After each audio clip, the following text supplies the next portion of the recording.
Hi hello friends, welcome to my channel. ವಸುದೇವ ಕುಟುಂಬದ ನಾಳಿನ ಸಂಚಿಕೆಯಲ್ಲಿ ಮತ್ತು ಇವತ್ತಿನ ಸಂಚಿಕೆಯಲ್ಲಿ ಏನಾಗುತ್ತೆ ಅಂತ ನೋಡೋಣ. ನೀವಿನ್ನು ಸಬ್ಸ್ಕ್ರೈಬ್ ಮಾಡಿದ ವೀಡಿಯೋಸ್ಗಳನ್ನ ನೋಡ್ತಾ ಇದ್ದರೆ ದಯವಿಟ್ಟು ಸಬ್ಸ್ಕ್ರೈಬ್ ಮಾಡ್ಕೊಳ್ಳಿ. ಸಂಚಿಕೆ ಅಂತೂ ತುಂಬ ಬ್ಯೂಟಿಫುಲ್ ಆಗಿದೆ. ಯಾಕೆ ಅಂದರೆ ಸ್ವಾತಿ ಹತ್ರ ರಾಗಿಣಿ ಆಟ ಏನು ನಡೆಯಲ್ಲ ಅನ್ನೋದಕ್ಕೆ ಇದು ಒಂದು ಪೂರಕವಾದ ಸಂಚಿಕೆ ಅಂತಲೇ ಹೇಳ್ಬೋದು.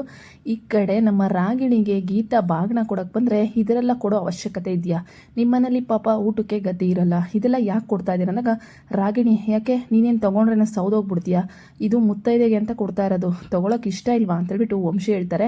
ಇನ್ನು ಅಜಯ್ ಇದ್ದರು, ಅಯ್ಯೋ ರಾಗಿಣಿ ತೊಗೊಬೇಕು ಇದನ್ನೆಲ್ಲ ಅಂತಂದಾಗ ಆಯಿತು ತೊಗೋತೀನಿ ಅಂತೇಳ್ಬಿಟ್ಟು ತೊಗೊತಾಳೆ. ಇನ್ನು ಸರಿ ಆಯಿತು, ನಾವೆಲ್ಲ ಹೋಗಿ ಬರ್ತೀವಿ. ವಂಶಿ ಮತ್ತು ಸ್ವಾತಿಗೆ ಆಶೀರ್ವಾದನ ಅಜ್ಜಿ ಮತ್ತು ಪದ್ಮ ಅವ್ರ ಕೈಲಿ ಮಾಡಿಸ್ಕೋತಾರೆ. ರಾಗಿಣಿ ನೀನು ಹೋಗಿ ಆಶೀರ್ವಾದ ತಗೋ, ಒಳ್ಳೇದಾಗುತ್ತೆ ಅಂದ್ಬಿಟ್ಟು ಈ ಕಡೆ ರಾಗಿಣಿಗೆ ದುರಾಂಕಾರ, ನಾನು ಈ ಪದ್ಮನ ಕಾಲಿಗೆ ಬೀಳ್ಬೇಕಾ ಅಂತೇಳ್ಬಿಟ್ಟು ಇನ್ನೇನು ಮಾಡೋಕ್ಕಾಗಲ್ಲ, ಬೀಳಲಿಲ್ಲ ಅಂದರೆ ಇವ್ರಿಗೆ ಅನುಮಾನ ಬರುತ್ತೆ ಅಂತ ಆಶೀರ್ವಾದ ತಗೊಂಡು ಎಲ್ಲ ಅಲ್ಲಿಂದ ಹೊಡ್ತಾರೆ. ಒಂದು ನಿಮಿಷ ಬರ್ತೀನಿ ಅಜ್ಜಯ್ ಅಂತೇಳ್ಬಿಟ್ಟು ಹೇಳ್ತಾಳೆ. ನಾನು ನೀವು ಹೇಳಿದ ಮಾತನ್ನ ಕೇಳಿಕೊಂಡು ಎದ್ರುಕೊಂಡು ಇರ್ತೀನಿ ಅಂತ ಅಂದ್ಕೊಂಡಿದ್ದೆ, ಅದು ನಿಮ್ಮ ಭ್ರಮೆ. ನಾನು ಪಶುಪತಿ ಮಗಳು, ಪಶುಪತಿ ಬ್ಲಡ್ಡೇ ನನ್ನಲ್ಲೂ ಹರಿತಾ ಇರೋದು. ನಾನು ನಿಮ್ಮನ್ನೆಲ್ಲ ಸುಮ್ಮನೆ ಬಿಡಲ್ಲ. ನಿಮ್ಮ ಮಗಳನ್ನ ಈ ಮನೆಗೆ ವಾಪಸ್ ಕಳಿಸೋದಂತೂ ಖಂಡಿತ. ಓಹೋ, ಆಗಿದ್ರೆ ನಿನಗೆ ನಾನು ಹೇಳಿರೋ ಮಾತು ಅರ್ಥ ಆಗಿಲ್ಲ ಅಂತಂದಾಗ, ನೀನು ಹೇಳಿದ್ದೇನೋ ಅರ್ಥ ಆಯಿತು, ನಾನು ಹೇಳಿದ್ದು ನಿಮ್ಗೆ ಅರ್ಥ ಆಗಿಲ್ಲ ಅರ್ಥ ಆಗಿಲ್ಲ ಅಲ್ವಾ ರಾಗಿಣಿ? ಸರಿ ಬಿಡು, ನೀನು ಆಡೋ ಆಟಕ್ಕೆ ನಾವು ರೆಡಿ ಆಗಿರ್ತೀವಿ, ಅದು ಏನೇನು ಮಾಡ್ತೀವೋ ಮಾಡು, ನಾವು ಮಾಡೋದು ಗೊತ್ತು ಅಂತ ಹೇಳ್ಬಿಟ್ಟು ಪದ್ಮ ಅವ್ರು ಹೇಳ್ತಾರೆ. ಇನ್ನು ವಂಶಿ ಇದ್ದೋನು, ಅಲ್ಲ ನಿಮ್ಮ ಅಮ್ಮನ ಕೈಲಿ ಏನೋ ಜಾದು ಇದೆ, ನಮ್ಮ ಅತ್ತೆ ತುಂಬ ಚೆನ್ನಾಗಿ ಅಡುಗೆ ಮಾಡ್ತಾರೆ ಅಂದಾಗ, ಅವು ಟ್ಯಾಂಕ್ಸ್ ವಂಶಿ ಅವರೇ ಅಂದಾಗ, ನೀನು ಯಾಕೆ ಟ್ಯಾಕ್ಸ್ ಹೇಳ್ತಿದ್ಯಾ?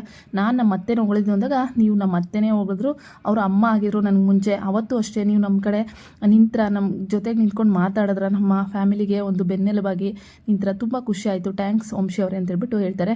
ಸರಿ ಆಯಿತು, ಇವಾಗ ಭಜನೆ ಮಾಡೋದು ನಿಲ್ಲಿಸಿ ಮಲಿಕೋ, ನಿದ್ದೆ ಬರ್ತಿದೆ ಅಂದ್ಬಿಟ್ಟು ನಿದ್ದೆ ಮಾಡೋಕ್ಕೆ ಹೋಗ್ತಾರೆ ವಂಶಿಯವರು. ಅವ್ರಿಗೆ ನಿದ್ದೆನೇ ಬರಲ್ಲ, ಯಾಕೋ ಬೇಜಾರಲ್ಲಿರ್ತಾರೆ. ಏನಾಯಿತು ವಂಶಿ ಅವರೇ ಅಂದಾಗ, ನನಗೆ ಒಂದೊಂದ್ಸತಿ ಹಿಂಗೆ ಅಮ್ಮನ ನೆನಪಾಗ್ಬಿಡುತ್ತೆ, ನಿದ್ದೆನೇ ಬರಲ್ಲ ಸ್ವಾತಿ ಅಂದಾಗ, ಅಮ್ಮನ ನೆನಪಾದಾಗ ಏನು ಮಾಡ್ತೀರ ಅಂದಾಗ, ಅವಾಗ ಇನ್ನೇನು ಮಾಡಲ್ಲ, ನಾನು ಅಮ್ಮನ ಸೀರೆನ ತಾಂಡು ಓದ್ಕೊಂಡು ಮಲಿಕೋತೀನಿ, ಅವಾಗ ಅಮ್ಮ ನನಗೆ ಲಾಲಿ ಆಡಿರ್ತಾರ ಅನಿಸ್ತಾ ಇರುತ್ತೆ ಅಂದ್ಬಿಟ್ಟು ವಂಶಿ ಅವ್ರ ತಾಯಿ ಸೀರೆ ತಾಂಡು ಓದ್ಕೊಂಡು ಈಗ ನಿದ್ದೆ ಬರುತ್ತೆ ಅಂದ್ಬಿಟ್ಟು ಮಲಿಕೊಂತಾರೆ. ಸ್ವಾತಿ ಇದ್ದೋಳು, ಅಪ್ಪ ಇವ್ರು ಎಷ್ಟು ಒಳ್ಳೆಯವರು, ಮಗುವಿನ ಮನ್ಸಿರೋರು, ಅವ್ರ ಅಮ್ಮನ ಮೇಲೆ ಎಷ್ಟು ಭಾವನೆ, ಒಳ್ಳೆ ಭಾವನೆ ಇದೆ, ತುಂಬ ಒಳ್ಳೆಯವರು ಇವರು, ಇಂಥ ಗಂಡನ್ನ ಪಡ್ತಿದ್ದೀರಲ್ಲ, ನಾನೇ ಅದೃಷ್ಟವಂತೆ ಅಂತ ಹೇಳ್ಬಿಟ್ಟು ಸ್ವಾತಿ ಕನಸು ಕಾಣ್ತಾ ಇರ್ತಾಳೆ ವಂಶಿ ಅವ್ರನ್ನ ನೋಡಿಕೊಂಡು. ಇನ್ನು ರಾಗಿಣಿ ಮನೆಗೆ ಬಂದು ಬಾಗಿಣೆನ ಬಿಸಾಕಿ ಫುಲ್ಲು ಎಸ್ತಾಡ್ತಿರ್ತಾಳೆ. ಅಷ್ಟರಲ್ಲಿ ಅಜಯ್ ಬಂದು, ಅಪ್ಪ ಆಂಟಿ ಸ್ವೀಟ್ನ ಎಷ್ಟು ಚೆನ್ನಾಗಿ ಮಾಡಿದ್ರು, ನಾನು ಬಾಕ್ಸ್ಗೆ ಹಾಕೊಂಡ್ಬಂದಿದ್ದೀನಿ, ತಗೋ ರಾಗಿಣಿ, ಇದೇನು ಹಿಂಗೆ ಬಿಸಾಕ್ಬಿಟ್ಟಿದೆಯಲ್ಲ ಅಂದಾಗ, ನಿಮಗೆ ತಿನ್ನೋದೇ ಚಿಂತನ ಅಲ್ಲ, ಯಾವತ್ತು ಊಟನೇ ತಿಂದಿಲ್ವಾ? ಅವ್ರು ನನ್ನ ಕರೆದಿದ್ದು ಅವಮಾನ ಮಾಡೋಕ್ಕೆ, ನೀನು ನೋಡಿದ್ರೆ ಬರೀ ಊಟದ ಬಗ್ಗೆ ಮಾತಾಡ್ತಿದ್ಯಾ ಅಂದಾಗ, ರಾಗಿಣಿ ಏನಾಯಿತು ಅಂದಾಗ, ಅತ್ತೆ ಏನಾಯಿತು ಗೊತ್ತಾ, ಅವ್ರು ನನ್ನ ಕರೆದು ಅವಮಾನ ಮಾಡಿದ್ರು, ಅಂಥದ್ರಲ್ಲಿ ನಿಮ್ಮ ಮಗ ಅಲ್ಲಿಂದ ಸ್ವೀಟ್ ತಂದು ತಿಂತಿದ್ದಾನೆ ಅಂದಾಗ, ಅಯ್ಯೋ ರಾಗಿಣಿ ನೀನು ಯಾಕೆ ಇಷ್ಟೊಂದೆಲ್ಲ ಕೋಪ ಮಾಡ್ಕೊಂಡಿದ್ಯಾ? ಅವ್ರು ಅವಮಾನ ಮಾಡಿದ್ರೆ ಏನಂತೆ, ನಾನು ಅತ್ತೆ ಸೊಸೆ ಆಗಿ ಅತ್ತೆ ಆಗಿರೋಳು, ಅವ್ರಿಗೆ ಏನೇನು ಮಾಡಬೇಕು ಅಂತ ಚೆನ್ನಾಗಿ ಗೊತ್ತು ಅಂದ್ಬಿಟ್ಟು ಕಿವಿಲಿ ಒಂದು ಪ್ಲ್ಯಾನ್ನ ಹೇಳ್ತಾಳೆ. ವಾವ್ ಅತ್ತೆ ಸೂಪರ್, ಈ ಪ್ಲ್ಯಾನ್ನ ಅವ್ರ ಮೇಲೆ ವರ್ಕ್ ಮಾಡಿದ್ರೆ ಖಂಡಿತ ಅವ್ರು ಸೋಲ್ತಾರೆ ಅಂದಾಗ, ಅದೇ ಮತ್ತೆ ನೀನು ಯಾರು ಸೊಸೆ, ನನ್ನ ಸೊಸೆ, ನಿನ್ನ ಗೆಲ್ಸೋದೇ ನನ್ನ ಗುರಿ ಅಂತೇಳ್ಬಿಟ್ಟು ದುರ್ಗಾ ಹೇಳ್ತಿರ್ತಾಳೆ. ಆದರೆ ಅಜಯ್ಗೆ ಇವಳು ಮದುವೆ ಆಗಿರೋದು ನನ್ನ, ಇಲ್ಲ ಇವ್ರ ಮೇಲೆ ದ್ವೇಷ ತೀರ್ಸ್ಕೊಳಕ್ಕ ಅಂತೇಳ್ಬಿಟ್ಟು ಅವನು ತಲೆ ಕೆರ್ಕೊತಾ ಇರ್ತಾನೆ. ಇನ್ನು ಈ ಮೇಘ ಇದ್ದೋಳು ನಿತಿನ್ಗೆ ಫೋನ್ ಮಾಡ್ತಿರ್ತಾಳೆ. ನಿತಿನ್ ಕರೆದು, ಅಲ್ಲ ಮೇಘ ಅವರೇ, ನೀವು ಯಾಕೆ ನನ್ನ ಫೋನು ಮೆಸೇಜ್ನ ಮಾಡ್ತಾ ಇದ್ದೀರಾ? ನಿಮ್ಮ ಜೊತೆ ಮಾತಾಡೋಕ್ಕೆ ನಂಗೆ ಇಷ್ಟ ಇಲ್ಲ, ದಯವಿಟ್ಟು ಫೋನು ಕಾಲು ಮೆಸೇಜ್ ಮಾಡಬೇಡಿ ಅಂದಾಗ, ನಿತಿನ್ ಅವರೇ ನೀವಿನ್ನೂ ನನ್ನ ಅರ್ಥನೇ ಮಾಡ್ಕೊಂಡಿಲ್ಲ, ಈ ಊರಲ್ಲಿ ನನಗೆ ಯಾರೂ ಗೊತ್ತಿಲ್ಲ ಫ್ರೆಂಡ್ಸು ಅಂತ, ಇರೋದೇ ನೀವೊಬ್ಬರು ಕಷ್ಟ ಸುಖ ಹೇಳ್ಕೊಳಕ್ಕೆ. ನಾನು ಯಾಕೆ ಸುಳ್ಳು ಹೇಳಿ? ಅವತ್ತು ತಾತ ಅಜ್ಜಿ ಹತ್ರ ಅಜಯ್ ಮಾತಾಡ್ತಿದ್ರು, ನಾನು ನೋಡಿದಾಗ, ನಾನು ಆಚೆ ಬಂದಮೇಲೆ ಅವರೆಲ್ಲೋ ಈ ಕಡೆ ಆಚೆ ಬಂದಿರಬೇಕು, ಸೊ ನೀವು ಅದನ್ನೇ ಮನಸ್ಸಲ್ಲಿ ಇಟ್ಕೊಂಡು ನನ್ನ ಮೇಲೆ ಬೇಜಾರು ಮಾಡ್ಕೊಂಡಿದ್ದೀರಲ್ಲ ಅಂತೇಳ್ಬಿಟ್ಟು ಈ ಮೇಘ ಅಳ್ತಿರ್ತಾಳೆ. ಕಾರಲ್ಲಿ ನಮ್ಮ ಸ್ವಾತಿ ಡ್ಯಾನ್ಸ್ ಮಾಡಿಕೊಂಡು ರೀಲ್ಸ್ ನೋಡಿಕೊಂಡು, ಅಯ್ಯೋ ಇಷ್ಟು ಚೆನ್ನಾಗಿದೆ ಕಾಮಿಡಿ, ಇಲ್ಲಿ ನೋಡಿ ವಂಶಿಯವರೇ ಅಂತ ತೋರಿಸ್ತಾ ಇರ್ತಾಳೆ. ಸುಮ್ಮನೆ ಕೂತ್ಕೊ, ಕಾರ್ ಓಡಿಸ್ಬೇಕಾದ್ರೆ ಈ ಥರ ಎಲ್ಲ ಡಿಸ್ಟರ್ಬ್ ಮಾಡಬಾರ್ದು, ಆಕ್ಸಿಡೆಂಟ್ ಆಗಲ್ವಾ ಅಂತೇಳ್ಬಿಟ್ಟು ವಂಶಿ ಹೇಳ್ತಾರೆ. ಅಯ್ಯೋ ಒಳ್ಳೆ ಚೆನ್ನಾಗಾಯಿತು, ಖುಷಿಯಾಗಿರ್ಬೇಕು ಕಣ್ರಿ, ಯಾವ್ದು ಯಾಕೆ ಅವರು ಅಂತಾರೆ ಅಂದಾಗ, ನನಗೆ ಆಫೀಸ್ದು ಟೆನ್ಷನ್ ಆದರೆ ನಿಂದೊಳ್ಳೆ ಕತೆ ಅಂತೇಳ್ಬಿಟ್ಟು ವಂಶಿ ಹೇಳ್ತಾ ಇರ್ತಾರೆ.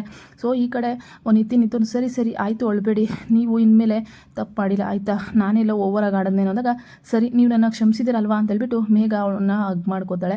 ಈ ಕಡೆ ಕಾರು ಟ್ರಾಫಿಕಲ್ಲಿ ಸಿಗಾಕೊಳ್ಳೋದ್ರಿಂದ, ಇದೇನಿದು ನಿತಿನ್ ಮೇಘ ಅಲ್ವಾ, ಇವರೇನು ಹಗ್ ಮಾಡ್ಕೊಂಡು ನಿಂತಿದ್ದಾರಲ್ಲ, ನಿತಿನ್ ಏನು ಮಾಡ್ತಾ ಇದ್ದಾನೆ ಇಲ್ಲಿ? ಪಾಪ ನಿತಿನ್ ಒಳ್ಳೆಯವರೇ, ಈ ಮೇಘ ಕೆಟ್ಟವಳು ಅಷ್ಟೇ, ನಿತಿನ್ ಯಾಕೆ ಅವನ್ನ ಪ್ರೀತಿ ಮಾಡೋಕ್ಕೋತಾಳೆ? ಸೊ ಇದನ್ನು ನೋಡಿದಂಥ ವಂಶಿಗೆ, ಸ್ವಾತಿನ ಪ್ರೀತಿ ಮಾಡಿದಂಥ ನಿತಿನು ಇಷ್ಟು ಬೇಗ ಮೇಘನ ಪ್ರೀತಿ ಮಾಡ್ತಾವನ ಅಂತ ಹೇಳ್ಬಿಟ್ಟು ಮಿಸ್ ಆಗಿ ತಿಳ್ಕೊತಾರೆ. ಸ್ವಾತಿ ಅದನ್ನು ನೋಡಲ್ಲ. ಇನ್ನು ಯಾಳಾದ್ಮೇಗ ನಿತಿನ್ ಪಡ್ಕೊಡ್ಲೇಬೇಕು ಅನ್ನೋ ಅರ್ಥದಲ್ಲಿರ್ತಾಳೆ. ಸ್ವಾತಿ ಅಲ್ಲಿ ನೋಡ್ದ ಅಂದಾಗ ಎಲ್ಲಿ ಅಂದಾಗ ಅಲ್ಲೋಡಲಿ ಅಂತ ಹೇಳ್ಬಿಟ್ಟು ವಂಶಿ ತೋರಿಸ್ತಾರೆ. ಅಷ್ಟರಲ್ಲಿ ಒಂದು ಕಾರು ಅಡ್ಡ ಬಂದ್ಬಿಡುತ್ತೆ. ಸೊ ಅಷ್ಟರಲ್ಲಿ ಮೇಘ ಅಲ್ಲಿಂದ ಹೊರಟುಬಿಟ್ಟಿರ್ತಾಳೆ. ನೋಡಿ ಅಲ್ಲಿ ಸ್ವಾತಿ ಅಂದಾಗ ನಿತಿನ್ ಇರ್ತಾರೆ. ನಿನಗೆ ಬೇಕಾದವ್ರು ಯಾರೋ ಇದ್ದಾರೆ ನೋಡು ಅಂದಾಗ ಏನು ಅಂತಿದ್ದೀರಾ ವಂಶಿ ಅವರೇ, ಅವರು ನಮಗೆ ಬೇಕಾದವರ, ನಿತಿನ್ ನೋಡಿ ನನಗೆ ಬೇಕಾಗಿದ್ದವರು ಅಂತ ಹೇಳ್ತಿದ್ದೀರಲ್ಲ, ಯಾಕ್ರಿ ಈ ಥರ ಮಾಡ್ತೀರಾ, ನನಗೆ ಯಾಕೆ ಬೇಜಾರು ಮಾಡ್ತೀರಾ ಅಂತ ಹೇಳ್ಬಿಟ್ಟು ಈ ಕಡೆ ಸ್ವಾತಿ ಬೈಯಕ್ಕೆ ಸ್ಟಾರ್ಟ್ ಮಾಡಿಬಿಡ್ತಾಳೆ. ಇನ್ನು ನಮ್ಮ ಕುಮಾರ ಇಂಗ್ಲೀಷಲ್ಲಿ ಫುಲ್ ಪರಿಣಿತಿ ಹೊಂದಿರೋ ಥರ ಮಾತಾಡ್ತಿರ್ತಾನೆ. ಏನು ಮಾವ ಇಂಗ್ಲೀಷ್ ಪತ್ರಿಕೆ ಓದ್ತಾ ಇದ್ದೀರಾ ಅಂದಾಗ, ಹೌದು ಗೀತಾ, ಇನ್ನು ಮುಂದೆ ಇಂಗ್ಲೀಷ್ ಕಲೀಲೇಬೇಕು ಅಂತ ಹೇಳ್ಬಿಟ್ಟು ಹೇಳ್ತಾರೆ. ನಾವು ಸಹ ಸಾವುಕಾರ ಆಗ್ಬೋದು, ಕೋಟಿ ಸಂಪಾದನೆ ಮಾಡ್ಬೋದು ಅಂತೇಳಿ ಟೀ ಹುಡುಗ ಬಂದು ಟೀ ಕೊಟ್ಟು, ಅಣ್ಣ ಇಂದ್ಲು ಬಾಕಿನೇ ಕೊಟ್ಟಿಲ್ಲ, ಕೊಡೋಣ 250 ರೂಪಾಯಿ ಅಂದಾಗ, ಕೊಡ್ತೀನಿರೋ ಅಂತೇಳ್ಬಿಟ್ಟು ಇಂಗ್ಲೀಷಲ್ಲಿ ಮಾತಾಡ್ಕೊಂಡು ಫಸ್ಟ್ ನೋಡಿದ್ರೆ ₹1 ಇರಲ್ಲ. ನಾಳೆ ಎಲ್ಲ ಕೊಡ್ತೀನಿ ಕಣೋದಾಗ, ಹೆಂಗೆ ಆಯಿತು ಹೋಗೋಣ ನೀನು, ನಾನು ಮುಂದೆ ಟೀ ಕೊಡಲ್ಲ ಅಂದಾಗ, ಗೀತಾ ಇದೊಳಗೆ ಇರಪ್ಪ ನಾನು ಕೊಡ್ತೀನಿ, ನಾಳೆಯಿಂದ ಟೀ ಕೊಡು ಅಂತ ಹೇಳ್ಬಿಟ್ಟು, ಮಾವ ನಮಗೆ ಟೀ ಹತ್ರನೇ ಟೀ ತಗೊಳಕ್ಕೆ ದುಡ್ಡಿಲ್ಲ, ಇನ್ನು ಕೋಟಿ ಕನಸ್ಬೇಕಂದಾಗ ಅಷ್ಟರಲ್ಲಿ ಒಬ್ಬ ಬಿಸ್ನೆಸ್ ಮ್ಯಾನ್ ಬಂದು, ನೀವು ಫ್ಯಾಷನ್ ಶೋಲಿ ಇದು ಮಾಡಿದ್ರಲ್ಲ ಅದನ್ನು ನೋಡ್ದು, ಸೊ ನಾವು ನಿಮಗೆ ಆರ್ಡ್ರ್ ಕೊಡ್ತೀವಿ ಅಂತ ಹೇಳಿದ್ದು, ಸೊ ತಗೊಳ್ಳಿ ಚೆಕ್ ಕೊಡ್ತಾ ಇದ್ದೀನಿ, ಮತ್ತು ರಾ ಮೆಟೀರಿಯಲ್ ಕಾರಲ್ಲಿದೆ, ತೊಗೊಂಡು ಇದೇ ರೀತಿ ನಮಗೆ ಬಟ್ಟೆನ ರೆಡಿ ಮಾಡಿಕೊಡಿ ಅಂತೇಳ್ಬಿಟ್ಟು ಹೋಗ್ತಾರೆ. ನೋಡ್ದ ಕನಸೇ ಕಾಣಬಾರ್ದು ಅಂತೆ, ಕನಸು ಕಾಣಬೇಕಿದ್ದ ದೇವರು ಯಾವುದೋ ಒಂದು ರೀತಿಲಿ ಅಸ್ತು ಅಂತಾರೆ ಅಂದ್ಬಿಟ್ಟು ಕುಮಾರ್ ಹೇಳ್ತಿರ್ತಾರೆ. ಸರಿ ರೀ ಆಯ್ತು, ನೀವು ಹೇಳಿದ ನಿಜ ಅಂತೇಳ್ಬಿಟ್ಟು ಚೆಕ್ ನೋಡಿ ಖುಷಿ ಪಡ್ತಿರ್ತಾಳೆ. ಏನಿದೆ ಅಲ್ಲೇ ಏನು ಕಾಣಿಸ್ತಾ ಇಲ್ವಲ್ಲ ನಿತಿನ್ ಅವರೇ, ಸಾರಿ ವಂಶಿ ಅವರೇ, ನಿತಿನ್ ನಿಂತಿದ್ದಾರೆ.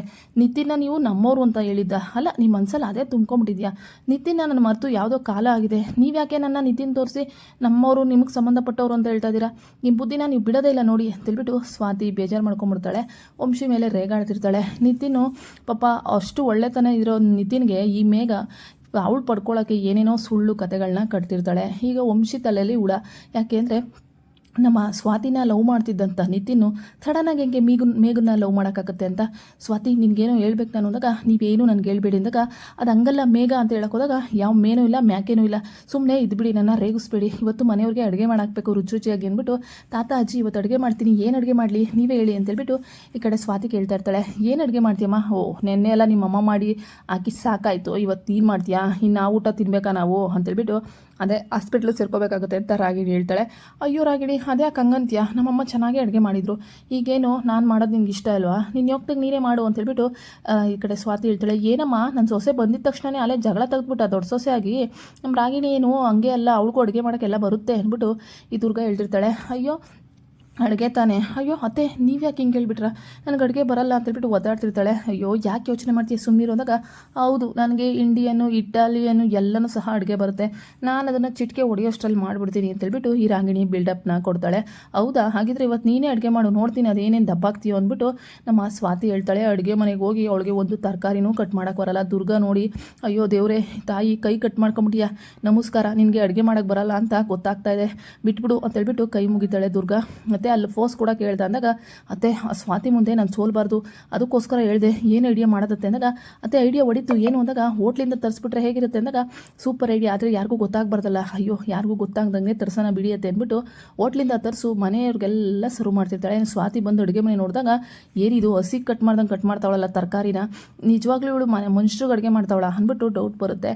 ಸೊ ನಮ್ಮ ರಾಗಿಣಿ ಎಲ್ಲ ಚೆನ್ನಾಗಿ ಮಾಡ್ತಾ ಇದ್ದಾಳೆ ಅಂತೇಳ್ಬಿಟ್ಟು ದುರ್ಗಾ ನಾಟಕ ಆಡ್ತಿರ್ತಾಳೆ. ಹೋಟ್ಲಿಂದ ತರಿಸಿ ಊಟನ ಬಡಿಸ್ತಾಳೆ ರಾಗಿಣಿ. ಚೆನ್ನಾಗಿದೆ ಊಟ ಅಂದಾಗ, ತುಂಬ ಚೆನ್ನಾಗಿದೆ ಕಣಮ್ಮ ಅಂತ ತಾತ ಅಜ್ಜಿ ಹೇಳ್ತಾರೆ. ಹಾಗಿದ್ರೆ ಸ್ವಾತಿ ಇನ್ನು ಮುಂದೆ ನಾನು ಹೇಳಿದ ಥರನೇ ಕೇಳಬೇಕು ಅಂದಾಗ, ಹೌದಾ ಈ ಥರ ಊಟದಲ್ಲಿ ಚೀಟಿಂಗ್ ಮಾಡ್ತಿದ್ಯಲ್ಲ ನಿಂಗೆ ಏನು ಅನ್ಸಲ್ವ ಅಂದಾಗ, ನಾನೇನು ಮಾಡಿದೆ, ಬನ್ನಿ ಇಲ್ಲಿ ಸಂಪತ್ ಅಂತಬಿಟ್ಟು ಒಬ್ಬ ವ್ಯಕ್ತಿನ ಕರೀತಾರೆ. ಆರ್ಡರ್ ಮಾಡಿ ತರಿಸ್ಕೊಂಡಿರ್ತಾರಲ್ಲ, ಅವನು ರಾಗಿಣಿ ಮೇಡಮ್ ಆರ್ಡ್ರ್ ಮಾಡಿದ್ರು ಅಂತ ಹೇಳಿದಾಗ, ಹೋಟ್ಲುಡ್ಲ ತರಿಸಿ ನಮಗೇನೆ ಟೋಪಿ ಆಗ್ತಾ ಇದೆಯಾ, ನಿನ್ನ ಮಾತು ನಾನು ಕೇಳಬೇಕಾ, ಇಂಥ ಚೀಪ್ ಬುದ್ಧಿ ಕಲಿಯೋದು ಮಾಡೋದ್ರಲ್ಲಿ ನೀನೇ ಫಸ್ಟ್ ಅಂತೇಳ್ಬಿಟ್ಟು ತಾರೆ. ಈಗ ವಂಶಿ ಮನೆಯವ್ರಿಗೆಲ್ಲ ತುಂಬ ಬೇಜಾರಾಗುತ್ತೆ ಇವಳು ಈ ರೀತಿ ಮಾಡಿರೋದ್ರಿಂದ. ಒಟ್ಟಿನಲ್ಲಿ ಸ್ವಾತಿ ಗೆಲ್ತಾಳೆ ಅಷ್ಟೇ.